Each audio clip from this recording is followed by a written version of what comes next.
Hello everybody and welcome back to Warrior Games. Today's going to be a little bit different and I'm going to sat back and review the Battlefront 2 beta from start to finish.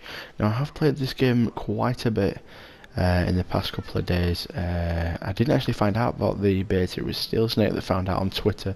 I'm very surprised that they haven't been advertising this on other social medias and things like that, on YouTube especially. And on the PlayStation Store. Now that's one of the first things. I mean, you can laugh at my flying all you want. This is my first ever gameplay of me actually flying, and I could not, for the life of me, figure it out properly. But yeah, what I want to talk about today is the map choice of the beta, some of the units within the beta, and obviously some of the flying technical sort of gameplay version things. Personally, the betas are quite iffy. I'm very quite annoyed at the feed map. I don't think it suits the beta whatsoever. And there's plenty of other choices that they could have chosen. In the previous video I've just uploaded, I actually mentioned something, a planet called Geonosis. For all you hardcore Battlefront players of actual Battlefront, which was back in the day, about 2005. Geonosis was the hardest map on Galactic Conquest, which is another issue I'm going to bring up with this game, and it's really pissed me off at the fact that they do not have Galactic Conquest. Now for me, you can have skirmish all you want, you can do all things like that, but at the same time you've got to have something that reminisces or gives a nostalgic sort of effect from the old games. Those games I can't really flaw, if I'm quite honest. For the time they were really good games, which is another issue I'll pop onto later on. But I'm going to start today and talk about point A, which is the flying. It's hypersensitive compared to ground fighting and fighting as a unit. The flying is astronomically different. If you're playing on PS4, your L stick it does that. So you could literally spin around in circles, like Anakin says in the first prequel film. Says, "Oh, spinning, that's a cool trick." You spin and you spin and you spin and you spin, and then you just get dizzy when you want to throw up. I couldn't quite understand why it was so hypersensitive, but for whatever reason they have decided it's going to be like that. I'm assuming it's to give some sort of realistic effect, but at the same time there's no way of really controlling it. Unless you really start playing it properly for quite a long period of time, which does lead me on to things like the map choice again. This space battle I do think is quite a good space battle, but at the same time you could have had another element to it. You could have basically done a space battle, or say in Galactic Conquest, all you have to do is have a space battle beforehand like you used to do in the old ones.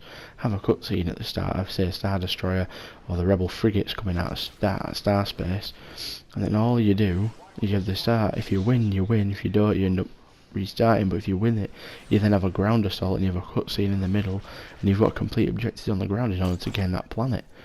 Now to me that seems really logical. I don't know what the guys at DICE, EA and all that lot were thinking. Maybe budget, I'm not sure. Just because it's Star Wars doesn't mean everyone's going to buy it. Now unfortunately for the past couple of years that's been true, because this has been a quite a hyped game, but not so much as the first Battlefront, which I think I kind of prefer, if I'm quite honest at the moment. Brilliant flying there, James.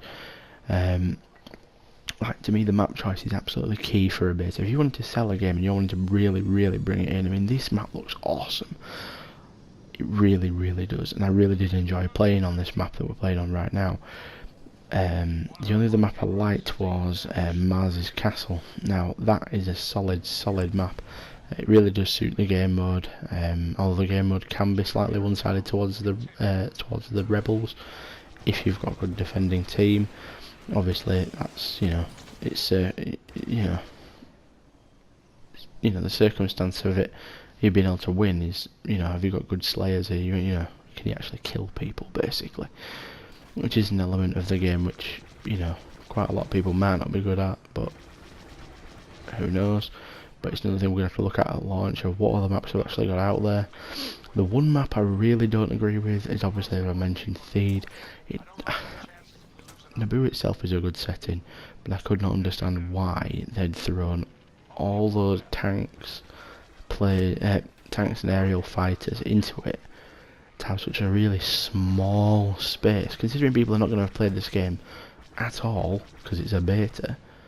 People are not going to be able to learn how to fly within a game unless they've already played the game, or they're used to this style of flying. Now, obviously, it's a biased use, so I wasn't really used to it, but I picked it up, I just started using my right stick, and then just adjusted myself every now and again.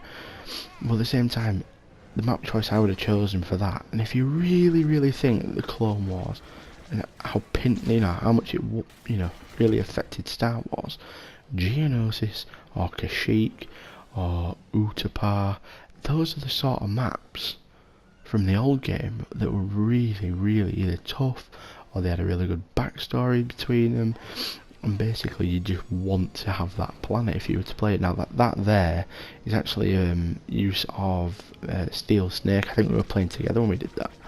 And he was in Slave 1. I told him to try and get it, and the Bellend actually got it before I could, unfortunately. But yeah, back to the point, if you really want to sell a game, you want to really sell it to a hardcore Star Wars fan, why would you choose Naboo? A really small map, granted it becomes a little more hectic towards the end. I could think of a couple quite good examples of maps that could have the same sort of effect with the same game mode. You could then possibly use it on a different game mode. You could recycle the map, which is something obviously it saves you money doing. Things like Kashyyyk docks, when you see it in the film of in the third film, Revenge of the Sith. You see it there with all the scout troopers and Commander Gree's men. You've got Utapar, where you've got Commander Cody's men. You're coming on the LAATs, and you're dropping in. You can complete objectives there. It's a really good setup, and you could use all them in the beta, but at the same time it doesn't really work. So it leads me to believe that this beta is not really as well thought out as some people may believe. Because if they really want to sell this game, surely you'd have the maps that people will they know really well, and the maps that will be able to you'll be able to experience all elements of the actual beta 100%. To me, I couldn't experience Theed very well because it was more like, if you were to play Battlefield, it's like playing Operation Metro on Conquest. What's the bloody point? There isn't one. It's pointless. It's just team deathmatch. Which is basically what I felt that map was really doing. I love the look of them, as in the look of the characters and the units, although it's severely one-sided towards the droids. If someone gets Darth Maul and they know what the fuck they're doing, that's it. Game over. Clones are dead.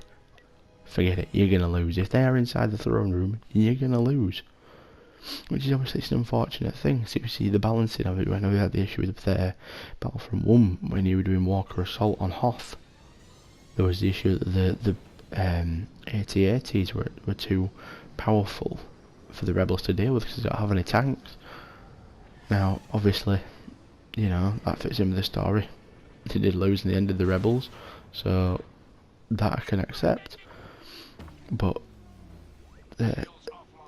I cannot quite understand the map choice and the thought process behind the map choice. So if any of you guys have got any thoughts on the map choice, now I would be greatly appreciated. That weirdly, it looks like the planet below looks a lot like Coruscant if you look at certain parts of it. I know it's not, but some parts do look like it.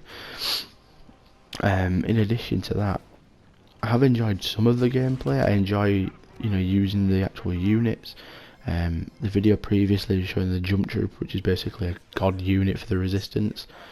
But yeah, so in all, I don't really think this is the best well thought out beta I could have ever looked at. I will be possibly looking to get it at launch, but even then I've just got to hope for the best. So guys, if you have any other thoughts, please do comment down below. Do like and subscribe. The support is greatly appreciated. See you later.